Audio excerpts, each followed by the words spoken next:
Il y a 40 000 ans, une espèce humaine s'est éteinte. Pas à cause d'un météore, pas à cause d'une catastrophe soudaine, juste disparue. Imaginez, pendant plus de 400 000 ans, ils ont survécu aux glaciations les plus brutales, chassé les mammouths, dominé l'Europe entière. Et puis, en l'espace de quelques milliers d'années, plus rien. Les Néandertaliens, nos cousins les plus proches, ceux qui partageaient avec nous presque tout leur ADN, se sont évanouis de la surface de la Terre comme une bougie qu'on souffle dans le vent. Mais voici ce qui est vraiment troublant. Ils n'étaient pas faibles. Ils n'étaient pas stupides. Ils maîtrisaient des technologies complexes, portaient des bijoux, enterraient leurs morts. Certains scientifiques pensent même qu'ils parlaient, qu'ils avaient un langage. Alors pourquoi ont-ils disparu pendant que nous, Homo sapiens, avons prospéré jusqu'à devenir les maîtres absolus de cette planète? Cette question hante les scientifiques depuis plus d'un siècle. Et aujourd'hui, grâce aux analyses génétiques les plus récentes, aux fouilles archéologiques, aux modélisations climatiques, nous commençons enfin à comprendre. La réponse n'est pas simple, elle n'est pas unique. C'est une histoire d'amour, de maladie, de climat, de malchance. Une histoire où chaque facteur, pris isolément, n'aurait peut-être rien changé. Mais ensemble, comme les pierres d'un château qui s'écroule, ils ont conduit à l'extinction d'une espèce entière. Avant de plonger dans ce mystère fascinant, si vous voulez découvrir d'autres énigmes de l'histoire humaine, abonnez-vous à la Science Assoupie et activez la cloche pour ne rien manquer. Chaque semaine, nous explorons les questions les plus intrigantes de la science. Alors, qu'est-ce qui a vraiment tué les Néandertaliens? Pour comprendre cette disparition, il faut d'abord savoir qui ils étaient vraiment. Oubliez l'image du brute stupide traînant une massue. Les Néandertaliens étaient des Européens, pas des immigrants, pas des envahisseurs. Ils sont nés ici, sur ce continent, il y a plus de 400 000 ans. Leur berceau se trouve dans la grotte de Cima de los Huesos, en Espagne, où reposent les plus anciens ossements jamais découverts. Physiquement, ils étaient impressionnants. Imaginez un lutteur professionnel, mais version préhistorique. Plus court que nous, rarement plus d'1,65 m, mais incroyablement massif. Leurs os étaient 2 fois plus épais que les nôtres. Leurs muscles saillaient comme ceux d'un athlète olympique qui s'entraînerait tous les jours de sa vie. Cette robustesse n'était pas un hasard. C'était une adaptation au froid glacial qui balayait l'Europe pendant les périodes les plus rudes de la glaciation. Leurs visages racontaient leur histoire. Un front bas, fuyant vers l'arrière. Pas de menton, juste une mâchoire puissante qui se fondait directement dans le cou. Au-dessus des yeux, une barre osseuse proéminente, comme 2 arches protectrices au-dessus d'orbites profondes. À l'arrière du crâne, ce qu'on appelle le chignon occipital, une protubérance osseuse distinctive. Leur nez était large, parfait pour réchauffer l'air glacé qu'ils respiraient. Mais le plus fascinant, c'est leur cerveau. Il était plus volumineux que le nôtre. Oui, vous avez bien écouté. Les Néandertaliens avaient en moyenne un cerveau légèrement plus gros qu'Homo sapiens. Cela ne signifie pas forcément qu'ils étaient plus intelligents, la taille du cerveau n'est qu'un facteur parmi tant d'autres, mais cela nous force à reconsidérer nos préjugés. Ils n'étaient pas des créatures simples d'esprit. Leur territoire s'étendait de l'Atlantique jusqu'en Sibérie, du nord de l'Europe jusqu'au Moyen-Orient. Imaginez toute cette immensité, l'équivalent de voyager de Lisbonne jusqu'aux montagnes de l'Altaï. Pendant des centaines de milliers d'années, c'était leur domaine. Ils chassaient le renne dans les plaines glacées, traquaient le mammouth dans les steppes, pêchaient les saumons dans les rivières d'Espagne. Partout où l'archéologie creuse, elle trouve leurs traces, outils, foyers, campements. Pourtant, ils n'étaient pas nombreux, loin de là. Imaginez la France actuelle avec ses millions d'habitants. Maintenant, videz-la presque entièrement.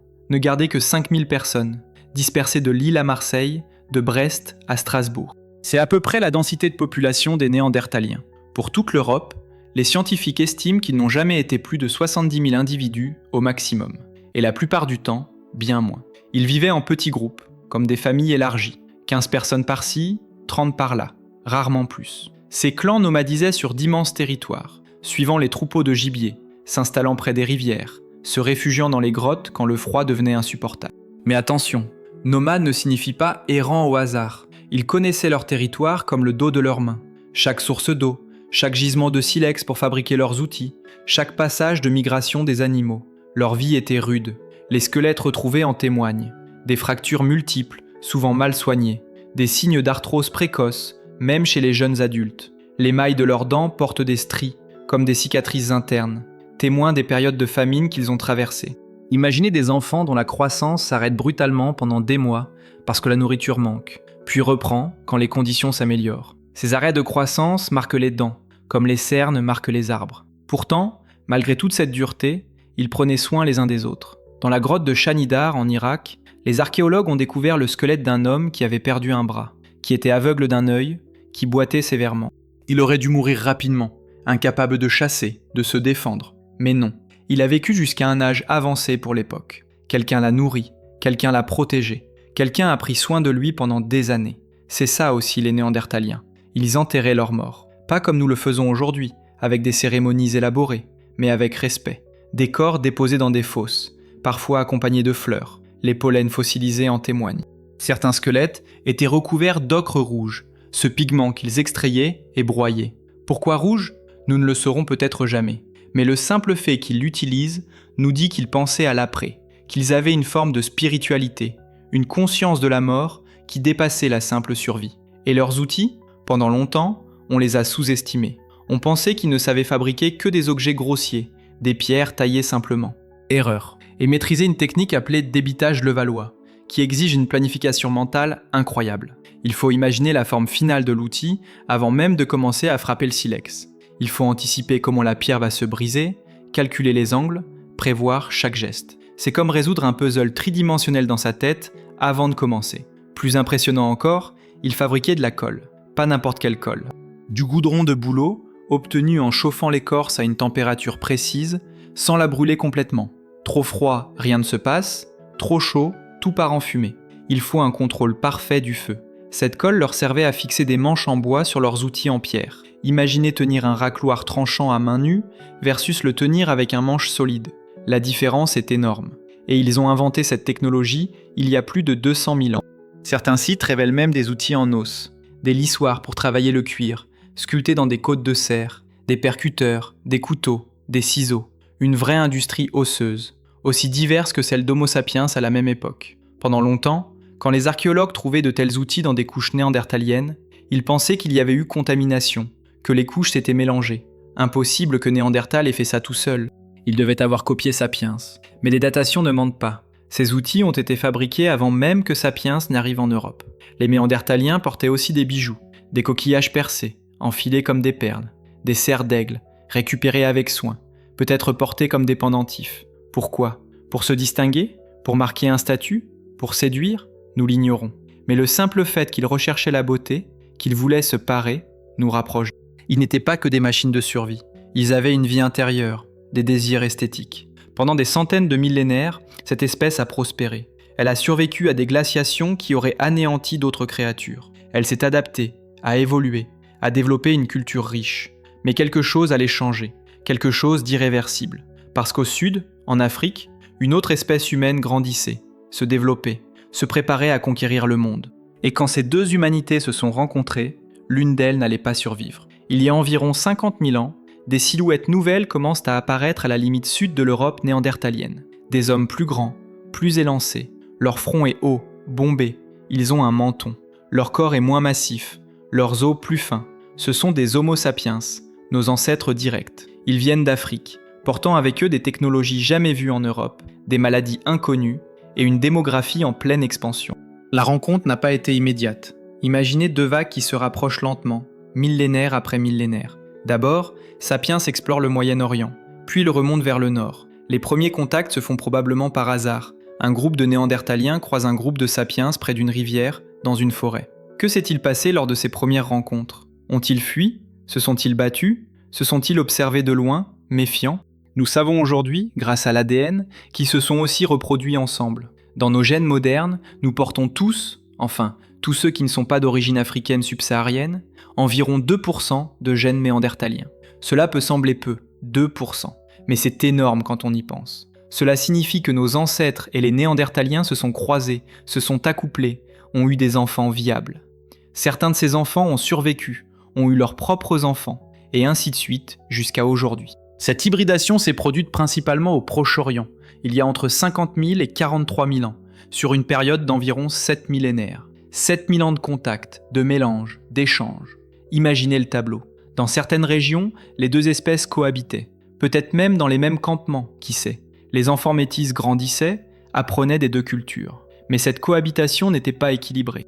Homo sapiens arrivait en nombre croissant, ces groupes étaient plus grands, plus sédentaires. Là où les néandertaliens vivaient en clans de 20 ou 30 individus, Sapiens formait des communautés de 50, 60, parfois 100 personnes. Cette différence démographique allait s'avérer cruciale. Les études génétiques révèlent quelque chose de fascinant et de troublant. Quand on compare l'ADN de deux néandertaliens vivant à des milliers de kilomètres l'un de l'autre, un en Sibérie, l'autre en Croatie, on découvre qu'ils sont beaucoup plus proches génétiquement que deux humains modernes vivant dans le même village aujourd'hui. Cela signifie que la population néandertalienne totale était minuscule, tellement petite que, même à l'échelle de l'Europe entière, la diversité génétique restait faible. Cette faiblesse démographique rendait les néandertaliens vulnérables. Imaginez un bateau qui prend l'eau. Si l'équipage est nombreux, chacun peut pomper un peu et le bateau reste à flot. Mais si l'équipage est réduit à quelques personnes, la moindre brèche devient catastrophique. Les Néandertaliens naviguaient sur un bateau fragile, et plusieurs brèches allaient s'ouvrir simultanément. La cohabitation entre les deux espèces a duré environ 10 000 ans, selon les régions. Dans certains endroits, peut-être plus longtemps, dans d'autres, plus brièvement. Les sites archéologiques montrent un recul progressif des Néandertaliens. D'abord, ils abandonnent les plaines fertiles, puis les vallées. Ils se retrouvent progressivement dans des régions de plus en plus marginales, des zones montagneuses, des péninsules isolées, des territoires moins accueillants. Ce n'était pas forcément dû à des conflits directs. Les preuves de violence entre les deux espèces sont extrêmement rares. Sur les centaines de squelettes néandertaliens découverts, seulement 2 montrent des blessures qui pourraient avoir été infligées par des humains modernes. Et même dans ces cas, les fractures ont guéri, les individus ont survécu. Cela ne ressemble pas à un génocide, pas à une guerre d'extermination. Non, le processus était plus subtil, plus insidieux. Imaginez 2 populations de loups se partageant un territoire. Elles chassent les mêmes proies, utilisent les mêmes tanières, boivent au même point d'eau. Si l'une est plus nombreuse, plus efficace dans la chasse, elle ne tue pas forcément l'autre. Elle la pousse simplement vers les zones moins riches. Et là-bas, dans ces terres marginales, la vie devient plus difficile. La nourriture se fait plus rare, les hivers sont plus rudes. Le taux de survie diminue. Génération après génération, la population faible s'étiole. Certains chercheurs imaginent même un scénario pacifiste. Peut-être que les Néandertaliens, moins agressifs par nature, ont choisi d'éviter le conflit. Quand Sapiens arrivait dans une région, il partait, reculait, cédait le terrain sans combattre. Cette stratégie d'évitement aurait pu fonctionner si Sapiens était resté localisé. Mais il ne s'est pas arrêté. Il a continué d'avancer, de se répandre, d'occuper territoire après territoire. Et les Néandertaliens, eux, manquaient de place pour reculer encore. La pression démographique jouait aussi différemment sur les deux espèces. Quand un groupe de sapiens disparaissait, famine, maladie, accident, d'autres groupes pouvaient le remplacer, venant de régions voisines. Leur nombre leur permettait de compenser les pertes. Mais quand un clan néandertalien s'éteignait, c'était un vide définitif. Personne ne venait combler le manque. Le territoire restait vide et Sapiens s'y installait. Mais la démographie seule n'explique pas tout. Un autre facteur, invisible mais dévastateur, allait fragiliser encore davantage les Néandertaliens. Parce que pendant cette période de cohabitation, le climat européen entrait dans une phase de bouleversement sans précédent. Et cette fois, même les Néandertaliens, pourtant maîtres de la survie en milieu hostile, allaient avoir du mal à s'adapter. La Terre respire. Depuis des millions d'années, elle alterne entre périodes glaciaires et périodes plus douces, comme un gigantesque poumon qui inspire et expire. Mais la dernière période glaciaire, celle qui a vu la fin des Néandertaliens, n'était pas une simple respiration lente et régulière. C'était un halètement chaotique, imprévisible, brutal. Les scientifiques ont découvert ces oscillations en étudiant les glaces du Groenland. En forant profondément dans la calotte glaciaire, ils ont remonté le temps, couche par couche. Et ce qu'ils ont trouvé les a stupéfaits. Entre il y a 70 000 ans et 40 000 ans, le climat ne changeait pas progressivement. Il basculait, brutalement. En l'espace de quelques décennies seulement, les températures pouvaient chuter de 10 degrés, puis remonter tout aussi rapidement, puis rechuter. Imaginez vivre dans un monde où en l'espace d'une génération humaine, les hivers deviennent si froids que les forêts meurent, que les rivières gèlent en permanence, que le gibier disparaît. Puis, une génération plus tard, tout redevient presque tempéré, puis le froid revient, encore plus violent. C'est comme si quelqu'un jouait avec le thermostat de la planète, passant sans cesse du congélateur au four. Ces oscillations climatiques portent un nom scientifique, les événements de Dansgaard-Oeschger, d'après les 2 chercheurs qui les ont découverts. Entre 70 000 et 40 000 ans, il y en a eu 19. 19 fois où le climat européen a basculé d'un extrême à l'autre. Pour les Néandertaliens, chaque basculement était une épreuve. Quand le froid s'intensifiait, la végétation changeait. Les forêts de feuillus cédaient la place à des steppes herbeuses, arides, balayés par des vents glacés. Les animaux qu'ils chassaient depuis des générations, les cerfs, les aurochs, migraient vers le sud ou mouraient. Ils étaient remplacés par d'autres espèces, adaptées au froid extrême, les rennes, les mammouths, les bœufs musqués. Chasser un cerf dans une forêt n'est pas la même chose que traquer un renne dans une steppe ouverte. Les techniques diffèrent, les outils aussi. Les Néandertaliens devaient s'adapter, encore et encore, à des environnements qui ne cessaient de se transformer sous leurs pieds. Et puis il y avait la nourriture végétale. Contrairement à ce qu'on a longtemps cru, les Néandertaliens ne mangeaient pas que de la viande. Les analyses de leurs dents, les résidus piégés dans le tartre fossilisé, révèlent qu'ils consommaient aussi des plantes, des racines, des graines. Dans certaines grottes d'Espagne, on a trouvé des traces de palmiers dattiers, de légumineuses, même des graminées qui ressemblent à du blé ou de l'orge. Ils cuisaient ces végétaux, les faisaient bouillir. Mais quand le climat basculait vers le froid extrême, ces plantes disparaissaient. Les Néandertaliens se retrouvaient dépendants presque exclusivement de la chasse. Or, chasser demande beaucoup d'énergie. Il faut traquer, affronter des animaux dangereux, transporter les carcasses. Si la chasse échoue pendant quelques jours, c'est la famine.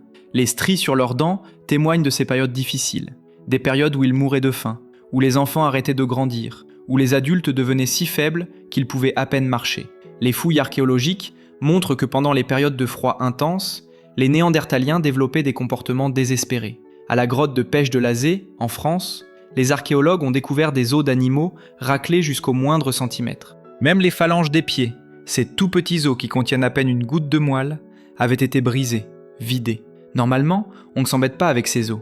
Le rendement est trop faible. Mais quand on meurt de faim, chaque goutte compte. Plus troublant encore, dans certains sites, comme la grotte de Moulaguercy en Ardèche, on trouve des traces de cannibalisme.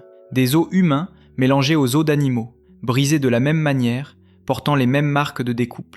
Ce n'était pas un rituel, c'était la survie. Quand il n'y a plus rien à manger, quand un membre du groupe meurt, son corps devient une ressource. Cela nous choque aujourd'hui, mais pour eux, c'était peut-être la différence entre survivre ou mourir. Pourtant, malgré toutes ces difficultés, les Néandertaliens avaient survécu à des glaciations pendant des centaines de milliers d'années. Ils connaissaient le froid, ils savaient s'adapter. Alors pourquoi, cette fois, n'ont-ils pas réussi ? La différence, c'est la rapidité et l'imprévisibilité. Les glaciations précédentes changeaient lentement, sur des milliers d'années. Les populations avaient le temps de migrer, de s'ajuster. Mais entre 45 000 et 40 000 ans, les oscillations étaient si rapides, si chaotiques, que les Néandertaliens n'avaient pas le temps de récupérer avant le prochain choc. Et il y a un autre élément crucial. Pendant les périodes de réchauffement, la situation ne s'améliorait pas forcément. Parfois, elle empirait. Quand les températures remontaient brutalement, les forêts se développaient rapidement, envahissant les espaces ouverts. Or, une forêt dense n'est pas un paradis pour les chasseurs-cueilleurs. C'est un milieu difficile. La biomasse de grands animaux y est beaucoup plus faible que dans les steppes ou les prairies. Les proies se cachent facilement. La chasse devient laborieuse, dangereuse. Des études récentes sur la période interglaciaire d'il y a 128 000 ans, une période très chaude, montrent que la population néandertalienne s'est effondrée. La grande forêt de feuillus qui s'est développée en Europe a rendu la vie si difficile que leur nombre a chuté drastiquement. C'est contre-intuitif. On pense que le réchauffement devrait être bénéfique. Mais pour des chasseurs spécialisés dans le gibier de plaine, une forêt dense est un cauchemar. Et voilà le piège. Quand le climat se réchauffait, les Néandertaliens souffraient dans les forêts. Quand ils se refroidissaient, ils mouraient de faim dans les steppes glacées. Ils étaient coincés entre deux mondes hostiles, sans répit, sans période de stabilité pour récupérer leurs forces, augmenter leur population. À la fin, juste avant leur extinction, les sites archéologiques deviennent de plus en plus rares. Les traces de campements s'espacent. Pendant les périodes de froid le plus intense, il y a parfois des trous de plusieurs siècles sans aucune preuve de présence humaine dans certaines régions, comme si les Néandertaliens avaient complètement disparu de ces zones. Puis, quand le climat se réchauffe un peu, quelques traces réapparaissent.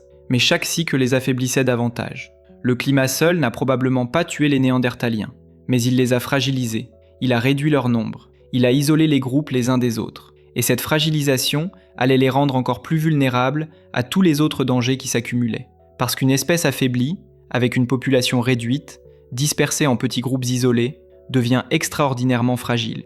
Un simple coup de malchance, une maladie, une série de mauvaises chasses, un hiver particulièrement rude, peut faire basculer un groupe entier vers l'extinction. Et quand les groupes disparaissent un par un, sans se remplacer, c'est toute l'espèce qui vacille. Imaginez la France actuelle avec seulement 5000 habitants. C'est ce que les Néandertaliens représentaient à l'échelle de l'Europe. 5000 personnes, c'est la population d'une petite ville de province. Dispersez-les sur un continent entier.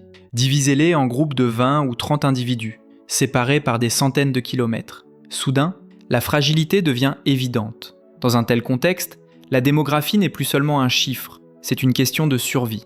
Parce qu'avec si peu d'individus, chaque naissance compte, chaque mort compte. Il n'y a pas de marge d'erreur. Les études génétiques récentes révèlent quelque chose d'inquiétant. Les Néandertaliens vivaient dans des populations incroyablement consanguines. Pas par choix, mais par nécessité. Quand votre groupe compte 20 personnes et que le groupe voisin est à plusieurs jours de marche, vous n'avez pas beaucoup d'options pour trouver un partenaire. Vous vous reproduisez avec ceux qui sont là. Frères, sœurs, cousins. Cette consanguinité a des conséquences génétiques graves. Imaginez un paquet de cartes. Si vous n'en mélangez que quelques-unes, encore et encore, vous finissez par obtenir toujours les mêmes combinaisons. Les mauvaises cartes ne disparaissent jamais, elles s'accumulent. De la même façon, les mutations délétères, les gènes qui causent des maladies ou réduisent la fertilité, ne peuvent pas être dilués dans une population si petite. Ils se concentrent, génération après génération. Certains squelettes néandertaliens montrent des signes possibles de maladies congénitales, des déformations osseuses, des anomalies de croissance. Rien de systématique, mais suffisamment pour alerter les chercheurs. Une population consanguine est une population vulnérable aux maladies génétiques. Et puis il y a la question des naissances. Les modélisations mathématiques montrent que pour qu'une population survive, elle doit avoir un certain taux de natalité. Si trop d'enfants meurent en bas âge, si les femmes ont trop peu d'enfants, la population décline. Pour les Néandertaliens, les scientifiques estiment que le taux de mortalité infantile était très élevé, plus élevé que celui d'Homo sapiens à la même époque. Pourquoi ? Plusieurs raisons possibles. D'abord, la vie était dure. Les enfants néandertaliens devaient survivre dans des conditions climatiques brutales, avec des ressources parfois insuffisantes. Ensuite, les maladies. Dans les petits groupes isolés, une épidémie peut être dévastatrice. Un virus, une bactérie, et soudain la moitié du groupe meurt. Dans une grande population, d'autres groupes peuvent compenser. Mais dans un clan de 20 personnes, c'est catastrophique. Les Néandertaliens vivaient aussi de manière plus risquée physiquement. Leur stratégie de chasse impliquait souvent des affrontements rapprochés avec les animaux. Imaginez, chasser un mammouth ou un bison avec des lances, à bout de bras, c'est dangereux. Les squelettes montrent des fractures multiples, côtes cassées, bras fracturés, traumatismes crâniens. Ces blessures pouvaient affaiblir les chasseurs, les rendre moins efficaces, augmenter les risques d'accidents mortels. Les femmes, elles aussi, étaient exposées. La chasse n'était probablement pas réservée aux hommes. Les analyses des squelettes féminins montrent les mêmes types de fractures. Et puis, il y a l'accouchement. Sans médecine moderne, donner naissance est toujours risqué. Les complications peuvent tuer la mère, le bébé ou les deux. Dans un groupe de 20 personnes, perdre une femme en âge de procréer est un coup dur. L'isolement géographique aggravait le problème. Quand les groupes sont dispersés, séparés par des montagnes, des forêts, des rivières, ils ne se croisent que rarement. Les échanges génétiques deviennent rares. Chaque groupe évolue dans son coin, accumulant ses propres mutations, perdant de la diversité. Et quand un groupe s'éteint, ce qui arrive forcément dans une population si fragile, son pool génétique disparaît avec lui, irrémédiablement. Les études sur l'ADN mitochondrial, transmis uniquement par les mères, révèlent que les lignées néandertaliennes étaient étrangement homogènes. Comme si, à un moment donné, la population avait subi un goulot d'étranglement extrême. Peut-être lors d'une glaciation particulièrement sévère. Après cet événement, tous les Néandertaliens descendaient d'un nombre très restreint de survivants. Peut-être seulement quelques milliers d'individus, voire moins. Cette faiblesse numérique avait aussi des conséquences culturelles. Dans une grande population, les innovations se diffusent. Un individu brillant invente une nouvelle technique de chasse, un meilleur outil. L'idée se propage de groupe en groupe, s'améliore, devient une tradition. Mais dans une population fragmentée, où les groupes sont isolés, les innovations restent locales. Elles peuvent même disparaître si le groupe qui les détient s'éteint. Les archéologues observent ce phénomène. Certains sites néandertaliens montrent des innovations remarquables, des outils perfectionnés, des techniques de débitage avancées. Mais ces innovations ne se retrouvent pas ailleurs. Elles restent confinées à une région, peut-être à un seul groupe. Puis elles disparaissent, comme si le fil de la transmission s'était brisé. À la fin, juste avant leur extinction, les Néandertaliens semblent de plus en plus isolés. Certains groupes développent des cultures très différentes les uns des autres, comme s'ils n'avaient plus de contact. En Espagne, une étude récente sur le site d'Arambalza montre qu'une population néandertalienne locale a été remplacée non pas par Sapiens, mais par d'autres Néandertaliens venant du sud de la France, avec une culture différente. Même au sein de l'espèce, il y avait fragmentation, compétition, remplacement. Cette fragilité démographique n'était pas nouvelle. Les Néandertaliens avaient toujours été peu nombreux.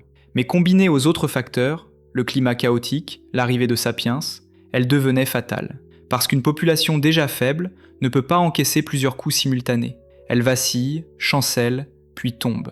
Et si la démographie et le climat les affaiblissaient, un troisième facteur, microscopique mais dévastateur, allait porter un coup décisif. Lorsqu'Homo sapiens a quitté l'Afrique, il n'est pas parti seul.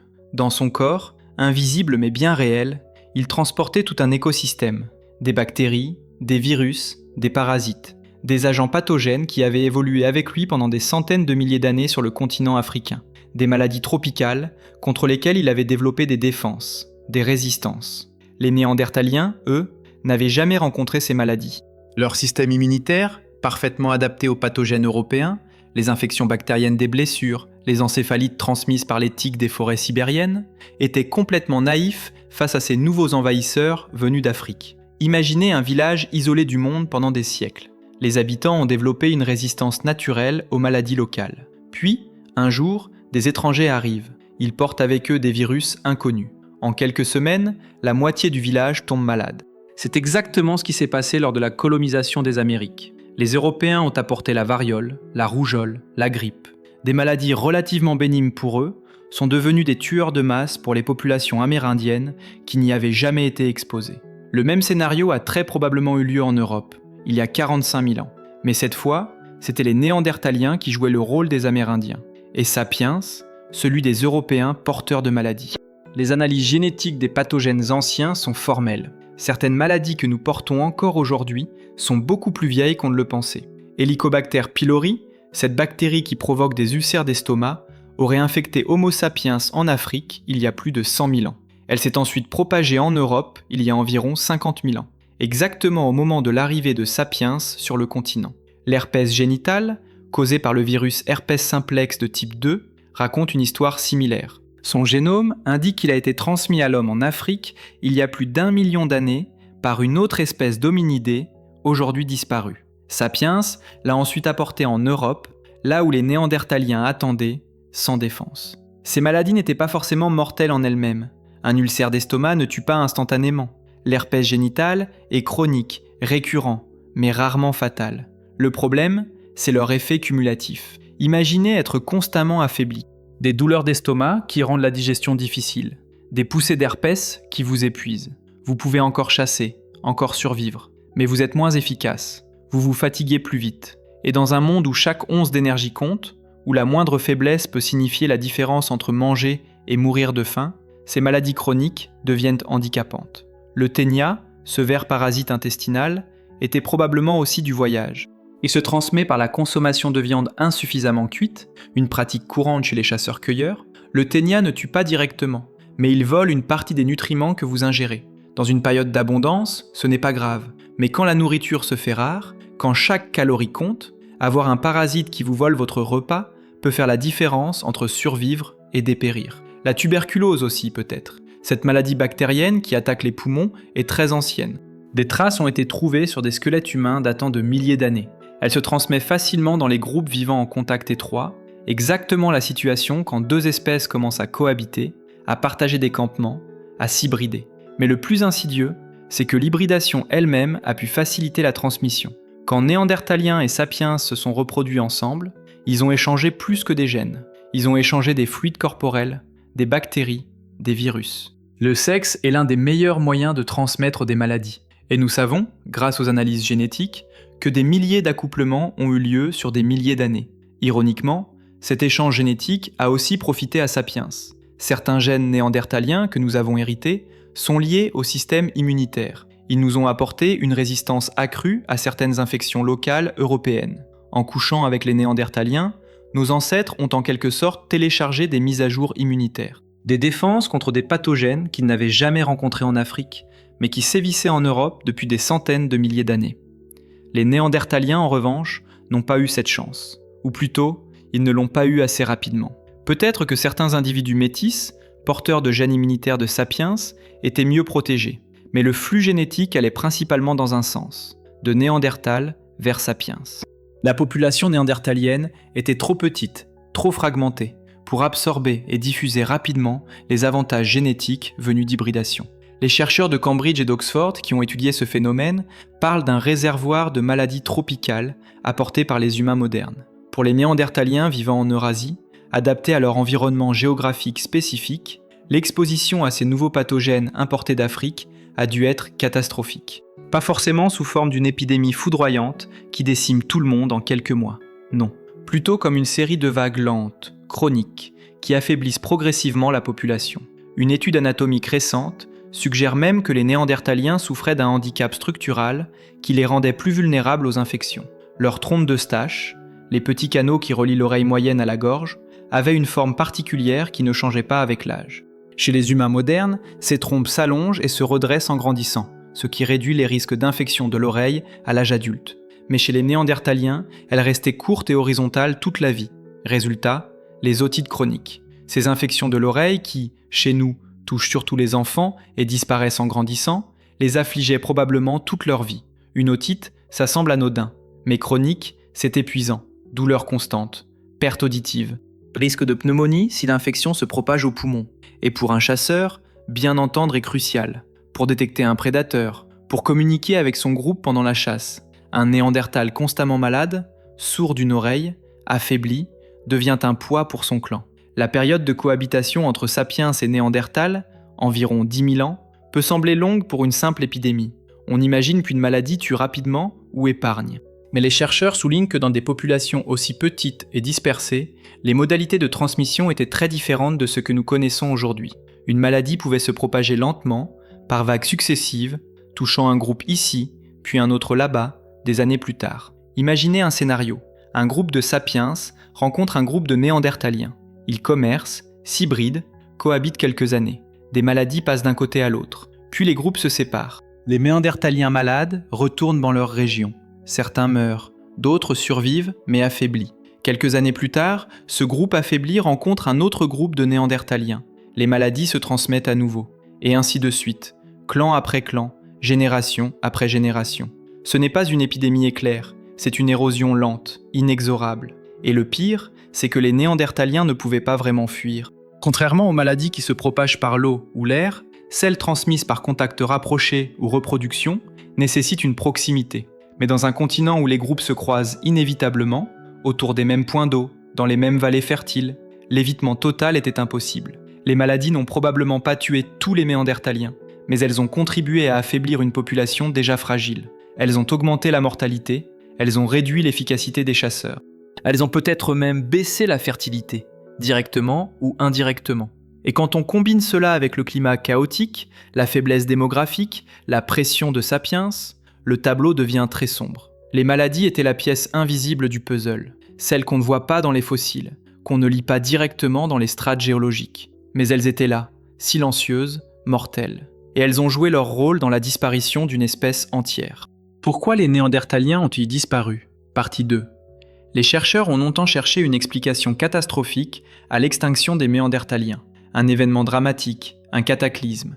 Mais les modélisations mathématiques récentes suggèrent quelque chose de plus subtil, de plus insidieux. Une baisse minuscule, presque imperceptible, de la fertilité des jeunes femmes néandertaliennes aurait suffi à enclencher un déclin irréversible. Imaginez une pente. Au début, elle est à peine visible. 1 degré d'inclinaison, peut-être 2.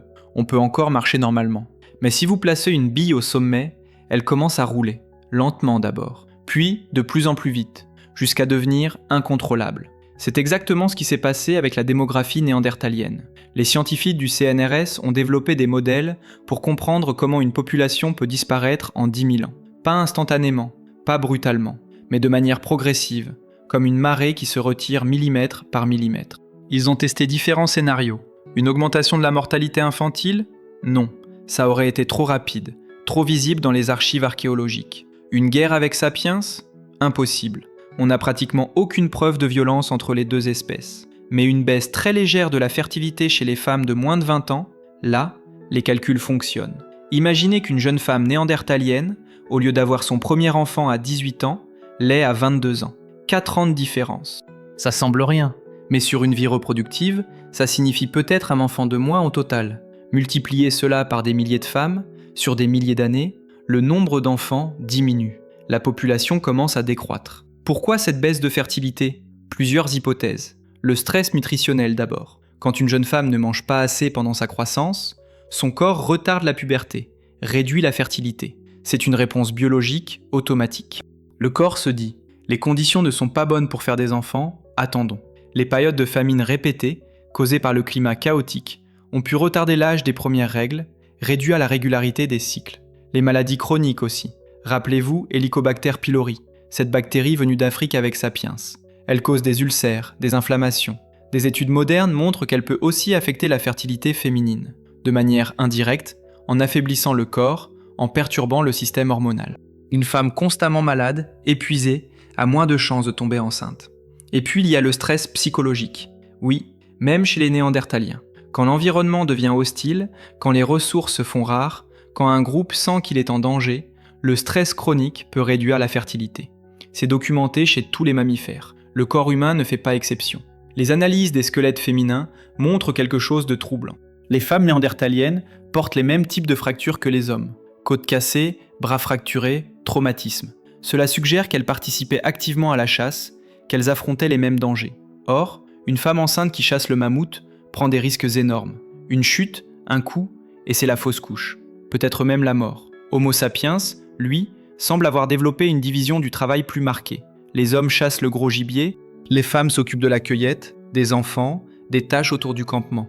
Ce n'est pas forcément mieux d'un point de vue égalitaire, mais d'un point de vue démographique, ça protège les femmes enceintes. Ça augmente les chances que la grossesse arrive à terme. La consanguinité jouait aussi son rôle. Dans les petits groupes isolés, les unions entre proches parents étaient inévitables. Or, la consanguinité augmente les risques de fausses couches, de malformations, d'enfants mort-nés. Génération après génération, le pool génétique s'appauvrit, les problèmes s'accumulent. Un détail fascinant, les études génétiques montrent que l'ADN mitochondrial néandertalien, transmis uniquement par les mères, est beaucoup moins présent dans notre génome que l'ADN nucléaire. Cela suggère que les unions entre hommes néandertaliens et femmes sapiens produisaient moins d'enfants viables que les unions inverses. Peut-être que les femmes néandertaliennes avaient plus de difficultés à mener une grossesse avec un partenaire sapiens. Peut-être que leurs enfants métis survivaient moins souvent. Cette baisse de fertilité n'avait pas besoin d'être dramatique. Les modèles montrent qu'une réduction de quelques pourcents suffit. C'est comme une fuite dans un réservoir. Si l'eau qui entre est moins importante que l'eau qui sort, le niveau baisse. Lentement, imperceptiblement au début, mais inexorablement. Et dans une population déjà fragilisée par le climat, les maladies, la compétition avec Sapiens, cette baisse de fertilité devient le coup de grâce.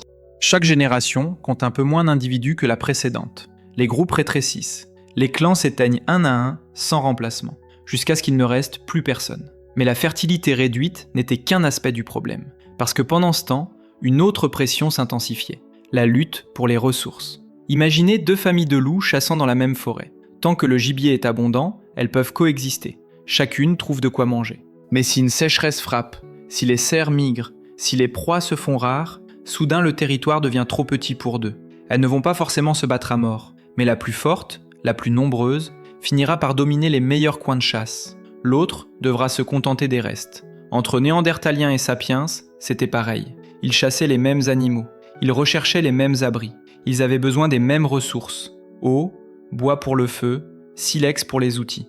Tant que l'espace était vaste et les ressources abondantes, la compétition restait gérable. Mais quand le climat s'est détérioré, quand les grandes plaines se sont transformées en steppes glacées, quand le gibier s'est raréfié, les tensions ont monté. Les sites archéologiques racontent cette histoire. Au début de la cohabitation, vers 50 000 ans, on trouve des campements néandertaliens partout en Europe, dans les plaines fertiles, le long des rivières, dans les vallées abritées, les meilleurs endroits. Puis progressivement, ces sites disparaissent. Les Néandertaliens se retirent. On les retrouve de plus en plus dans des zones marginales, des montagnes, des régions isolées, des péninsules. Ce n'était pas un exode volontaire, c'était une éviction progressive. Sapiens arrivait en groupes plus nombreux, mieux organisés.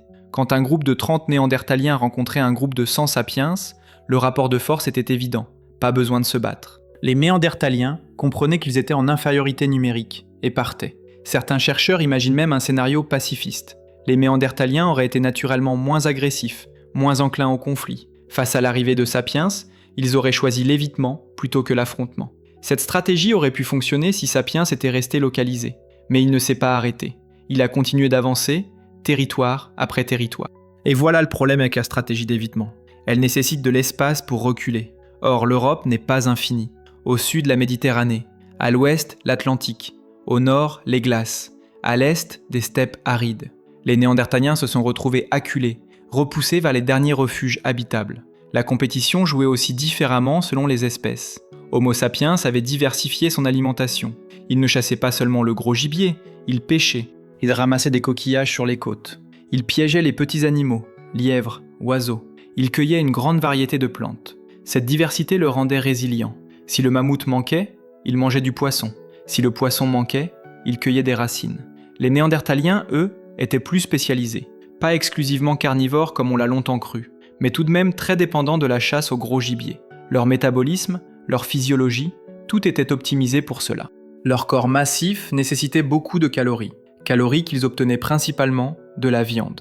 Quand le gibier se raréfiait, ils n'avaient pas autant d'alternatives. Les analyses isotopiques de leurs ossements, qui révèlent ce qu'ils mangeaient, montrent un régime riche en protéines animales, comme les grands carnivores de leur époque, les loups, les ours. Ils occupaient le sommet de la chaîne alimentaire, mais être au sommet rend vulnérable. Parce que si la base de la chaîne s'effondre, le sommet tombe avec. Et puis il y avait la question de l'efficacité. Des études récentes suggèrent que Sapiens chassait différemment.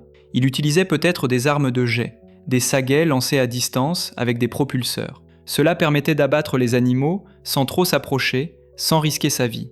Les Néandertaliens, eux, semblent avoir privilégié le combat rapproché. Des lances lourdes, utilisées comme des pics, enfoncées directement dans l'animal. Efficaces, mais dangereux. Cette différence se voit dans les squelettes. Les Néandertaliens portent des fractures qui ressemblent à celles des cow-boys professionnels modernes, cavaliers de rodéo qui affrontent des taureaux, des côtes cassées, des épaules disloquées, des blessures causées par des chocs violents avec de gros animaux. Sapiens, lui, a moins de ces blessures caractéristiques. Qui chasse mieux? Difficile à dire. Mais qui chasse plus sûrement? Probablement Sapiens. Moins de chasseurs blessés signifie plus de chasseurs actifs, plus de gibier rapporté au camp. Sur le long terme, cet avantage s'accumule. La compétition ne se limitait pas à la nourriture, elle concernait aussi l'espace vital, les grottes par exemple. En Europe glaciaire, une bonne grotte, profonde, abritée, bien orientée, était une ressource précieuse. Elle protégeait du froid, des prédateurs, du vent. Les Néandertaliens connaissaient toutes les bonnes grottes de leur territoire. Ils y revenaient génération après génération. Mais quand Sapiens arrivait, ils cherchaient aussi des grottes. Et s'il en trouvait une déjà occupée par des Néandertaliens, peut-être qu'il y avait négociation, peut-être qu'il y avait partage, mais peut-être aussi que le groupe le plus nombreux, le plus fort, s'imposait. Là encore, pas forcément par la violence, juste par le poids du nombre, par l'intimidation implicite. Les fouilles montrent des cas troublants. Des grottes qui contenaient des niveaux néandertaliens, puis soudain des niveaux sapiens, sans transition. Comme si les premiers occupants étaient partis du jour au lendemain. Pourquoi? On ne le saura jamais avec certitude. Mais l'hypothèse la plus simple est qu'ils ont été délogés. Et cette compétition pour l'espace se combinait avec le climat chaotique. Quand une glaciation brutale frappait, le territoire habitable rétrécissait. Les zones vivables se concentraient dans quelques régions privilégiées. Et là, Néandertaliens et Sapiens se retrouvaient forcément en concurrence directe pour ces derniers refuges. Dans ce contexte, chaque avantage comptait. Chaque innovation technologique, chaque amélioration de l'efficacité de chasse, chaque stratégie de survie. Et c'est là qu'une autre différence entre les deux espèces allait peser lourd. On a longtemps pensé que les Néandertaliens étaient technologiquement inférieurs à Sapiens. Des brutes qui ne savaient fabriquer que des outils grossiers. Cette vision est complètement fausse. Les découvertes récentes le prouvent. Les Néandertaliens étaient des artisans brillants, des innovateurs, des inventeurs. Ils ont créé la colle, nous l'avons vu. Du goudron de bouleau obtenu par un processus complexe nécessitant un contrôle précis du feu. Ils ont fabriqué des outils en os, lissoirs, percuteurs, couteaux, avec une diversité et une sophistication qu'on attribuait autrefois uniquement à Sapiens. Certains de ces outils étaient même meilleurs que ceux d'Homo sapiens de la même époque. Dans la grotte de Chépinot-Jonzac, en France, les archéologues ont découvert une véritable industrie osseuse. Des milliers d'outils, aussi nombreux que les outils en silex. Chaque type d'outil avait sa fonction spécifique. Certains servaient à travailler le cuir, d'autres à affûter les armes, d'autres encore à graver ou à couper. Une panoplie complète, diversifiée, efficace. Ils maîtrisaient le débitage levallois, cette technique sophistiquée qui exige une planification mentale en 3 dimensions. Imaginez sculpter une forme dans votre tête avant même de toucher la pierre. C'est ce qu'ils faisaient, et ils le faisaient bien. Ils portaient des bijoux, des coquillages percés, collectés parfois à des dizaines de kilomètres de leur campement. Pourquoi faire tout ce chemin pour des coquillages ? Parce qu'ils les trouvaient beaux, parce qu'ils voulaient se parer. Certains portaient même des serres d'aigle, attachés comme des pendentifs, des griffes de prédateurs, symbole de force peut-être. Ils enterraient leurs morts avec soin, pas systématiquement, mais régulièrement. Des corps déposés dans des fosses, parfois fléchis, parfois accompagnés d'ocre rouge. Dans la grotte de Shanidar, on a trouvé des pollens de fleurs autour d'un squelette, des fleurs déposées intentionnellement lors de l'enterrement. Un geste poétique, humain, bouleversant. Alors pourquoi cette espèce brillante, innovante, culturellement riche, a-t-elle disparu face à Sapiens ? La réponse tient en un mot, diffusion. Les innovations néandertaliennes restaient souvent locales. Un groupe inventait quelque chose de génial, mais cette invention ne se propageait pas. Elle restait confinée à une région, peut-être même à un seul clan. Puis, quand ce clan s'éteignait, l'innovation disparaissait avec lui. Pourquoi cette diffusion limitée ? La démographie encore. Avec des populations si petites, si dispersées, les contacts entre groupes étaient rares. Les échanges d'idées se faisaient lentement. Une innovation mettait peut-être des générations à traverser l'Europe, si elle y arrivait. Sapiens, lui, vivait en groupes plus grands, plus interconnectés. Les clans se croisaient plus souvent. Les innovations circulaient plus rapidement. Un individu brillant inventait un meilleur harpon pour pêcher. En quelques décennies, tous les groupes de la région connaissaient la technique. Elle se diffusait comme une rumeur, se répandait, s'améliorait au passage. Les archéologues observent ce phénomène. Certaines innovations néandertaliennes apparaissent dans un site, brillent un moment, puis disparaissent, comme des étoiles filantes. D'autres sites, à peine quelques vallées plus loin, continuent d'utiliser les vieilles techniques, comme si l'information ne passait pas. En revanche, chez Sapiens, quand une innovation apparaît, elle se répand. On la retrouve rapidement sur de vastes territoires. C'est ce qu'on appelle la transmission culturelle cumulative. Chaque génération hérite des inventions de la précédente, les améliore, en ajoute de nouvelles. Le savoir s'accumule comme des briques qui s'empilent. Les Néandertaliens avaient cette capacité aussi, mais à un rythme plus lent, parce que leur démographie ne permettait pas la même vitesse de diffusion. C'est comme comparer un téléphone fixe avec des câbles qui se cassent souvent, et un réseau moderne avec des antennes partout. Les deux transmettent de l'information, mais l'un le fait bien plus vite et de manière plus fiable. Et puis il y avait peut-être une différence cognitive subtile. Pas d'intelligence brute, les Néandertaliens étaient manifestement brillants, mais peut-être dans la façon dont ils apprenaient, dont ils transmettaient le savoir. Des études sur la structure de leur cerveau, reconstituées à partir des crânes fossiles, suggèrent que certaines régions, liées à la mémoire de travail et à la pensée abstraite, étaient légèrement différentes.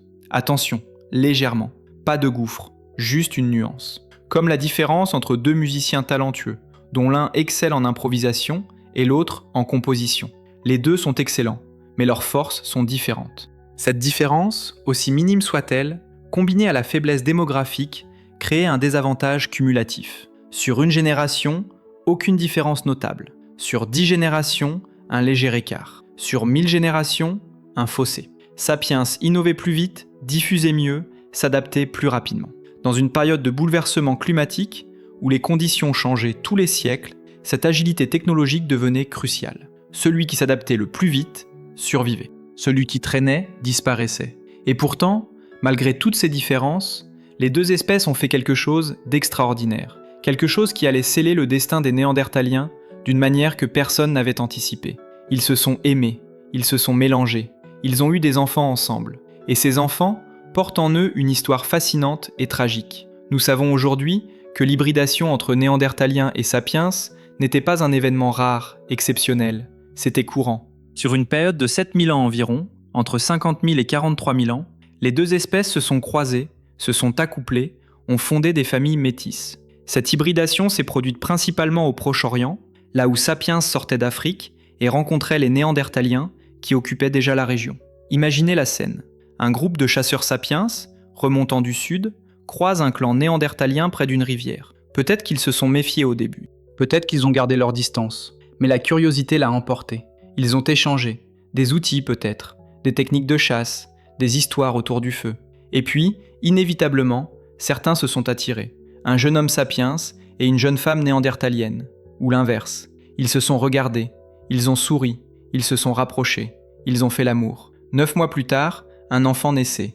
Un enfant métis, portant les gènes des deux espèces.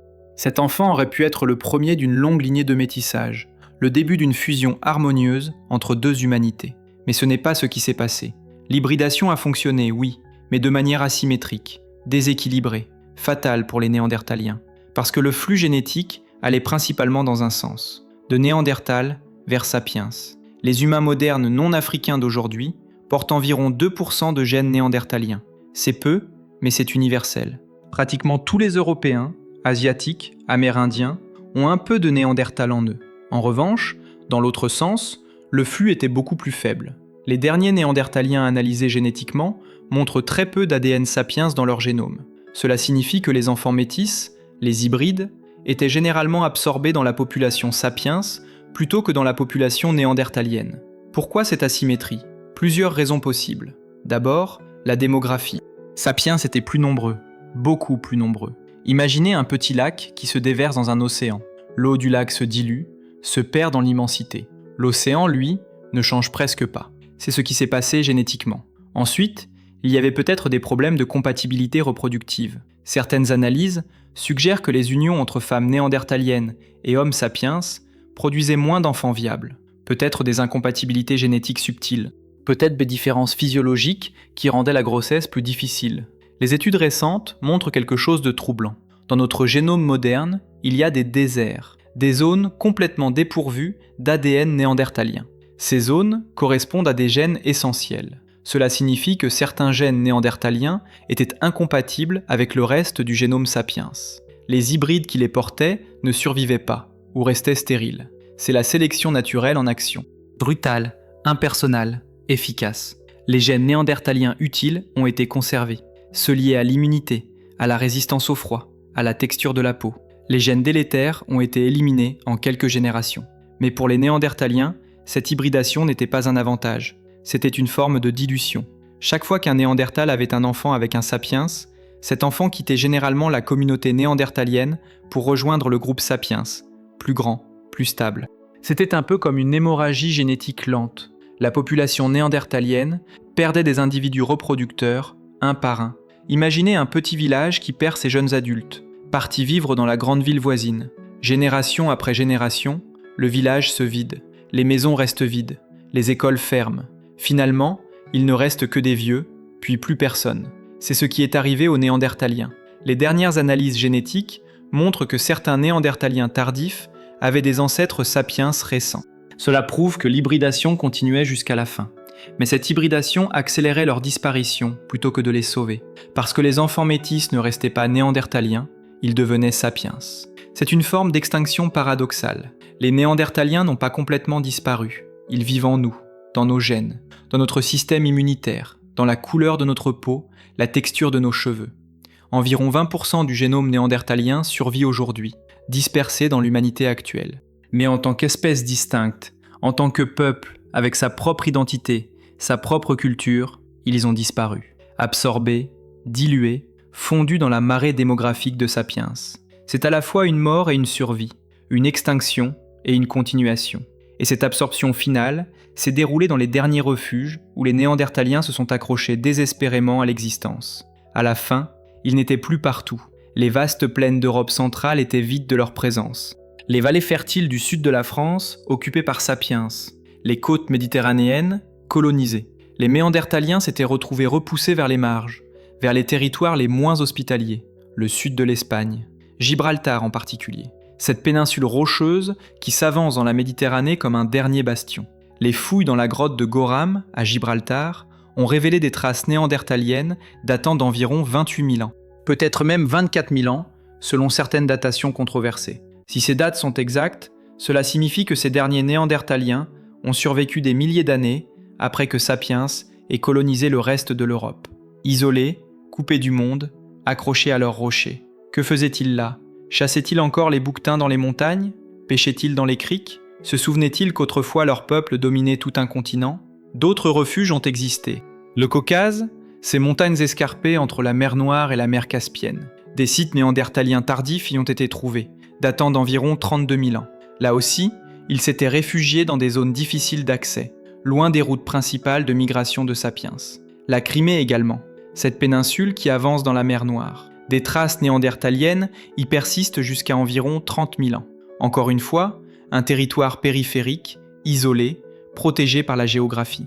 Le Massif central en France, le Jura, des montagnes moyennes où la vie était plus rude que dans les plaines, mais où peut-être Sapiens tardait à s'installer. Les derniers sites néandertaliens de ces régions montrent des populations réduites, vivant dans des conditions difficiles. Ces refuges avaient quelque chose en commun. Tous étaient des cul-de-sac géographiques, des péninsules, des montagnes, des zones où on ne pouvait plus reculer. Les Néandertaliens avaient le dos au mur, littéralement. Dans ces derniers refuges, la vie devait être désespérée. Les groupes étaient minuscules, peut-être 10 personnes, 15 maximum. Trop petits pour être viables à long terme.